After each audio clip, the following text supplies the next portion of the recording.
Good morning dear students.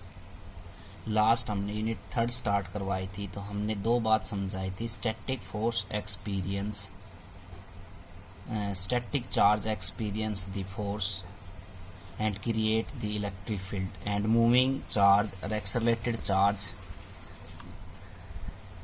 Created the electric as well as magnetic field. तो इस chapter के अंदर हमने ये बताया था कि हम एक मूविंग चार्ज की वजह से किस प्रकार मैग्नेटिक फील्ड क्रिएट करते हैं या मैग्नेटिक फोर्स किस प्रकार क्रिएट करते हैं।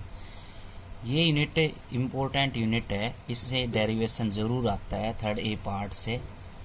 और हमारी फिजिक्स के सारे डेरिवेशन चार जो एप्लीकेशंस हैं, चार थ्योरम्स के ऊपर डिपेंड करते हैं। एक तो इलेक्ट्रिक फील्ड इंटेंसिटी के ऊपर, अगर इलेक्ट्रिक फील्ड इंटेंसिटी एक पॉइंट पे निकालना आ गया तो हम उससे चार डेरिवेशन सीख सकते हैं। गास थ्योरम के ऊपर हैं 3-4 डेरिवेशन, ऐसे ही बाइट स्वेट्स ला आएगा और एम्पियर सर्कुलर ला आएगा। इन चार के ऊपर 4-4 डेरिवेशन होते हैं, तो 16 डेरिवेशन में से एग्जाम में जरूर आता है। वो सभी एप्लीकेशन इनकी अच्छी तरह से पढ़े। तो आज का जो टॉपिक है हमारा, force on a charge particle place in a magnetic field, कि हम अगर किसी भी चार्ज पार्टिकल को यूनिफॉर्म मैग्नेटिक फील्ड के अंदर प्लेस कर देते हैं तो वो कितना फोर्स एक्सपीरियंस करता है। तो हमने मान लिया यूनिफॉर्म मैग्नेटिक फील्ड का मतलब इस प्रकार से कोई भी मैग्नेटिक फील्ड हम ले सकते हैं, और मैग्नेटिक फील्ड आगे डिफाइंड होगा यहीं से ही। तो क्वेश्चन इसमें दो तरह का आ सकता है, drive the expression for force on charge particle place in a magnetic field, या डेफिनेशन ऑफ मैग्नेटिक फील्ड। तो what is the magnetic field यहीं से ही डिफाइंड होगा। तो यूनिफॉर्म मैग्नेटिक फील्ड इस प्रकार से होते हैं, नॉन यूनिफॉर्म में इक्वी डिस्टेंस आपको नहीं मिलेगा, ठीक है। कहीं ऐसे इस प्रकार के नॉन यूनिफॉर्म होती है। नॉन यूनिफॉर्म और यूनिफॉर्म पहले भी मैंने बताया था आपको। तो यहाँ पे मैग्नेटिक फील्ड की बात करेंगे, इलेक्ट्रिक फील्ड को भूल अब। तो हमने यूनिफॉर्म इलेक्ट्रिक फील्ड में चार्ज पार्टिकल को रख दिया, ठीक है। तो let us consider a charge particle is moving in uniform magnetic field be with velocity v makes an angle theta. v velocity के साथ, ठीक है। अगर मैं ये v वेलोसिटी रख दूँ, उसका रिजल्टेंट ये नीचे आपको डायग्राम में दिखा रखा है। v वेलोसिटी यूनिफॉर्म वेलोसिटी है। तो चार्ज पार्टिकल यूनिफॉर्म फील्ड के अंदर हम सपोज कर ले यहाँ पे चार्ज पार्टिकल कहीं पे भी है यूनिफॉर्म मैग्नेटिक फील्ड के अंदर, और थीटा एंगल बना रहा है v वेलोसिटी के साथ। उसकी वेलोसिटी कितनी है? v वेलोसिटी, ठीक है।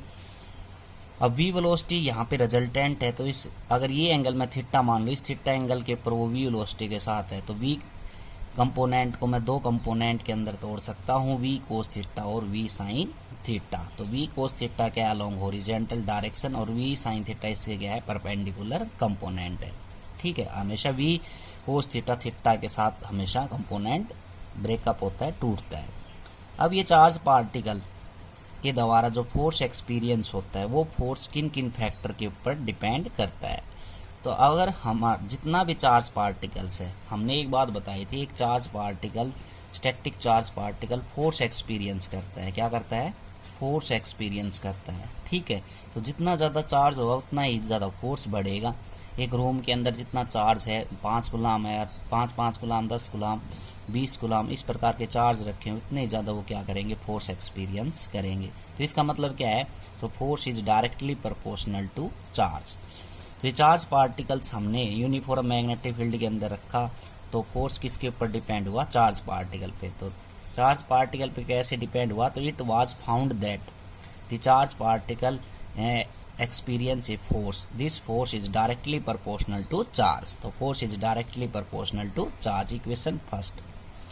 अब हमने एक बात और भी समझाई थी, चार्ज पार्टिकल्स की वजह से, मूविंग चार्ज पार्टिकल की वजह से मैग्नेटिक फील्ड क्रिएट होती है। तो जितने ज़्यादा फोर्स लगेगा उतना ही ज़्यादा मैग्नेटिक फील्ड क्रिएट होगी, या हम कह सकते हैं मैग्नेटिक फील्ड के द्वारा कितना फोर्स एक्सपीरियंस होगा। Moving charge particle magnetic field create करेगा और उस मैग्नेटिक फील्ड से ज़्यादा फोर्स लगेगा। तो जितना ज़्यादा मैग्नेटिक फील्ड क्रिएट होगी उतना ही ज़्यादा फोर्स लगेगा। इसलिए हम कह सकते हैं force is directly proportional to magnitude of the magnetic field intensity. तो मैग्नेटिक फील्ड और मैग्नेटिक फील्ड इंटेंसिटी ये सभी एक ही बात है। तो दो इक्वेशन हमने बता दी, F is directly proportional to B लिख सकते हैं और F is directly proportional to Q.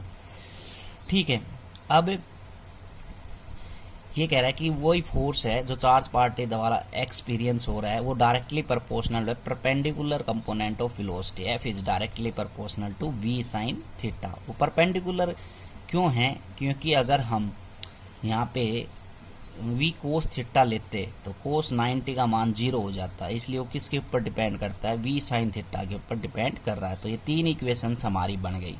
तीनों इक्वेशंस को हम क्या करेंगे? कंबाइन करेंगे। तो F is directly proportional to Q we B sine theta आ जाएगा, और कोई भी प्रोपोर्शनलिटी कांस्टेंट का निशान यहाँ से हटा दूंगा मैं, तो एफ इजिकल टू क्या आ जाएगा? Q we B sine theta. K की वैल्यू अगर हम मान लेते हैं F is equal to Q we B sine theta, ये स्केलर फॉर्म होती है, और F is equal to Q V cross B हम लिख दें तो ये कैसी फॉर्म हो गई? Vector form. तो force on a charge particle place in a magnetic field, इसका मतलब क्या है? चार्ज पार्टिकल को हमने मैग्नेटिक फील्ड के अंदर रखा तो वो कितना फोर्स एक्सपीरियंस कर रहा है? F is equal to Q we B sine theta. तो यहाँ से बी की वैल्यू कैलकुलेट कर लूंगा तो मैग्नेटिक फील्ड की वैल्यू आ जाएगी एफ अपॉन में क्यू वी। ठीक, नोट है इसमें, चार्ज पार्टिकल अगर डायरेक्शन हम देखें फोर्स की, चार्ज पार्टिकल की वजह से जो फोर्स एक्सपीरियंस हो रहा है उसकी अगर हम डायरेक्शन देखें तो फ्लेमिंग लेफ्ट हैंड रूल से हम डायरेक्शन दे सकते हैं। तो फ्लेमिंग लेफ्ट हैंड रूल हमारा इस प्रकार से होता है। तो अगर हम अपने लेफ्ट हैंड की थंब और सेंट्रल फिंगर और फर्स्ट फिंगर को स्ट्रेच करके रखें तो first finger give the direction of the magnetic field और thumb give the direction of the force और first finger give the direction of the velocity component. तो ये जो डायरेक्शन है, तो इस पर अलोंग एक्स एक्सिस जा रहा है हमारा चार्ज पार्टिकल, तो फोर्स की डायरेक्शन क्या रहेगी? परपेंडिकुलर आउटवर्ड रहेगी, अपवर्ड रहेगी, ऊपर की तरफ रहेगी। ठीक है, अगर हमारा चार्ज पार्टिकल्स नेगेटिव डायरेक्शन के अंदर जा रहा है तो वो उल्टी हो जाएगी, मतलब कि फोर्स की डायरेक्शन डाउनवर्ड हो जाएगी। तो if the charge particle are moving in positive direction then the direction of the force is perpendicular to the plane, and if the charge particle are moving in negative direction so direction of force is downward the plane of the paper. तो ये direction बताई गई है इसके अंदर। Charge particle अगर positive direction के अंदर जा रहा है तो फोर्स कैसा रहेगा? परपेंडिकुलर टू दी प्लेन रहेगा, ऊपर की तरफ रहेगा फोर्स की डायरेक्शन। ठीक है, अगर नेगेटिव डायरेक्शन है तो फोर्स कैसा रहेगा? डाउनवर्ड डायरेक्शन के अंदर रहेगा, और इसकी वैल्यू क्या रहेगी? नेगेटिव हो जाएगी, Q V cross B. Special case है, अगर हम थीटा बराबर 0 मान ले, थीटा बराबर 180 मान ले, इसका मतलब क्या है कि जो चार्ज पार्टिकल्स है वो मूव कैसे कर रहा है? अलोंग द मैग्नेटिक फील्ड या opposite to direction of magnetic field. अगर charge particle along X axis जा रहा है, उसी डायरेक्शन के अंदर जा रहा है, ठीक है, जिस डायरेक्शन के अंदर यूनिफॉर्म मैग्नेटिक फील्ड है, तो थीटा की वैल्यू ओबियसली कितनी बनेगी? 0। अपोजिट डायरेक्शन के अंदर जाएगा तो थीटा की वैल्यू कितनी बनेगी? 180 डिग्री। तो साइन 180 और थीटा 0 कितना हो जाएगा? 0। तो फोर्स कितना होगा? 0। इसका मतलब है चार्ज पार्टिकल कोई भी फोर्स एक्सपीरियंस नहीं करता जब वो अलोंग मैग्नेटिक फील्ड जाएगा, opposite to the magnetic field जाएगा। केस सेकंड, अगर वेलोसिटी कंपोनेंट 0 होगा तो इसका मतलब फोर्स भी क्या हो जाएगा? 0 हो जाएगा। तो जब वेलोसिटी कंपोनेंट 0 कब होगा? जब साइन का मान क्या हो जाएगा? It means that the charge particle at rest, the velocity, there is no force experience। तो वेलोसिटी नहीं होगी तो इसका मतलब वो चार्ज पार्टिकल किस में है? रेस्ट के अंदर है। ठीक है, तो कोई फोर्स एक्सपीरियंस नहीं करेगा। केस थर्ड है, अगर थीटा की वैल्यू मैं 90 ले लूँ तो साइन 90 क्या हो जाएगा? 1। तो फोर्स कितना होगा? Q we B. तो मैक्सिमम फोर्स एक्सपीरियंस करेगा। इसका मतलब है चार्ज पार्टिकल अगर मैग्नेटिक फील्ड के परपेंडिकुलर रहेगा तो वो मैक्सिमम फोर्स एक्सपीरियंस करता है। तो ये इनके क्या थे? रिजल्ट। अब देखते हैं डेफिनेशन ऑफ बी, यहीं से निकल के आ गया। तो बी क्या होता है? Magnetic field induction, magnetic field intensity और मैग्नेटिक फील्ड। तो एफ बराबर Q we B sine theta. अगर हम सपोज कर लें थीटा बराबर 90 डिग्री है, चार्ज हम मान लें यहाँ से 1 कूलाम और वेलोसिटी मान लें 1 मीटर पर सेकेंड, तो एफ किसके बराबर आ जाएगा? बी के बराबर। तो इस सभी का मतलब क्या है? The magnetic field induction at a point is defined as magnetic field induction एक पॉइंट पे इस प्रकार से डिफाइंड है, magnetic field is equal to the force experience by the coulomb charge. कितना फोर्स एक्सपीरियंस हो रहा है, एक coulomb charge particle perpendicular to velocity 1 metre पर सेकेंड। उस charge particle the force experience हो रहा है एक कूलाम चार्ज की वजह से, लेकिन वेलोसिटी कंपोनेंट कैसा है, परपेंडिकुलर है, और वेलोसिटी कितनी है, 1 मीटर पर सेकेंड। तो वो फोर्स किसके बराबर होगा, मैग्नेटिक फील्ड इंडक्शन के बराबर होगा।